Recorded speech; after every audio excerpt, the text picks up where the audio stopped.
All right, should we do our Who's Back of the Week? That was our NFL Week 7 recap. There was one game that we didn't talk about. Correct. Hank, who did you have on your list? Did we talk about the Chiefs Broncos? That was Thursday. We talked about that on the Friday show. Saints and Bears.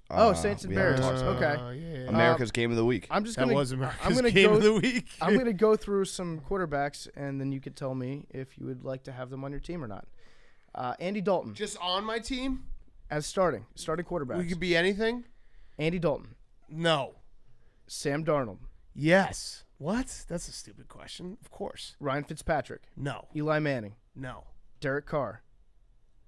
You're thinking about Derek Carr. Hand You're size. thinking about Derek Carr. Hand size, no. This is red alert for you that Hand you're thinking size, about no. Derek Carr. No. Mitch isn't good. I don't know what else to say. He's not good. Could he get good? Probably not, but I can sit here and just keep hoping because you drafted him second overall. You traded up for him. You've invested in him. The team is built around having the rookie quarterback and having a great defense, and he just hasn't progressed.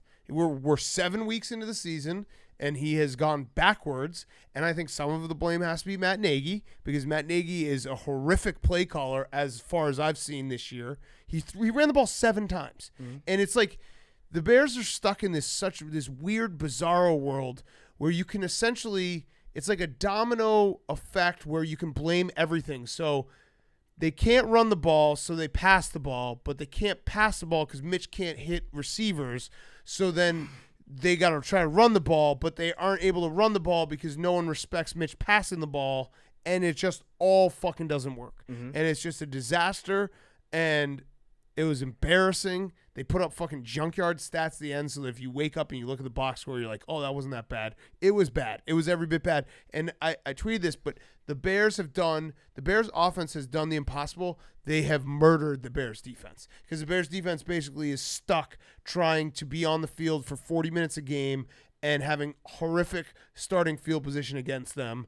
And they have murdered the once proud Chicago Bears defense. Here's a spin zone, though. The Saints are really good. The Saints are probably the best team in the NFC. Saints are very good, but this is now 2 weeks. And look, besides the game against the Redskins, the offense has looked terrible. And you ran the ball 7 times. And I know, you got 17 yards, but you still ran the ball 7 times. You can't be like, the running game didn't work. Well, how do you know if the running game didn't work when you run the ball 7 times? And again, Mitch is bad. So, there's nothing I can say where I'm not trying to say Matt Nagy's fault or the offensive line's fault. Everyone kind of sucks right now except Allen Robinson. So, and then they made fun of Tariq Cohen's height. That was over the line. Someone who is very good friends and co-hosts a podcast with a very short man, I was personally offended. Not that short, but Tariq Cohen, how tall is he? 5'6", 5'7"? He's 5'9". He's really? No. He's like an Altuve. Yeah, I was gonna be so bad. Honestly, your face was just like, what? If you were serious that he was 5'9", I was about to write a letter to Roger Goodell demanding that he suspends the entire Saints defensive staff because what they did to Tariq Cohen was way over the line. You don't make fun of a man's height. You just don't do it. Right. He doesn't control that. Okay. He is a great football. You know how much Tariq Cohen has overcome in his life? A lot. Being born 5'6". Right. So I'd appreciate it if the Saints showed a little bit more class and winning than that. That's yes. You don't do that. You just don't do it. I'm sorry. Sean Payton was talking shit. And Matt Nagy's been outcoached by John Gruden and Sean Payton back-to-back weeks severely. And you're coming off a bye week. And it's bullshit. The team stinks.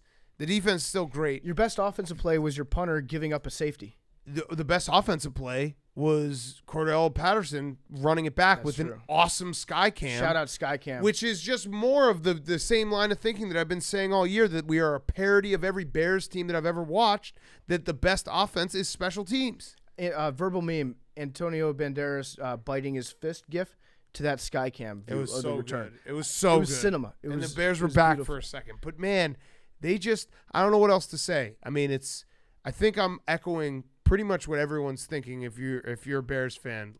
It's a crisis mode and nothing works on offense, and it's very sad to think that last year was the best this will be for a while because you put your chips in the middle. I don't know what you do with Mitch next year because you have the 4th year he's under contract. Do you just go and try to find a new quarterback? Chase Daniel. No. Chase Daniel stinks too. Everyone fucking stinks. The Bears are destined to never have a franchise quarterback. It will never, ever happen. It will never happen. The fact that we had Deshaun Watson and Patrick Mahomes in that draft class, it will never happen. It is destined. It is preordained. It will never, ever happen. The only way the Bears can ever win a Super Bowl is to just play such good defense that no one can ever score against them and then fart their way into the end zone once a game.